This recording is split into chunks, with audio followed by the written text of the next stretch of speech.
रत्नागिरी जिल्ह्याला आज हवामान खात्याने ऑरेंज अलर्टचा इशारा जाहीर केलाय।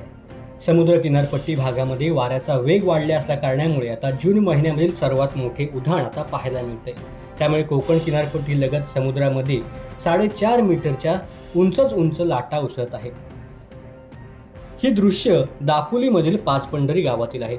समुद्र किनाऱ्यालगत राहणाऱ्या कोळी बांधवांची ही अवस्था उंच लाटा उसळत असल्यामुळे पाहायला मिळते। मानवी वस्तींमध्ये समुद्राच्या लाटांचं पाणी आता शिरायला सुरुवात झाली।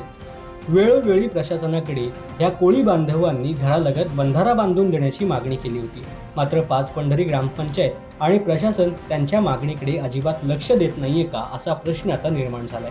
दरवर्षी उधाणाचं पाणी लोकांच्या घरामध्ये शिरतं आणि त्यांच्या साहित्यांचं नुकसान होतं। पाणी घरात आल्यामुळे आता तरी आम्हाला बंधारा मिळेल का, अशी आर्त हाक कोळी बांधव आता घालत आहेत।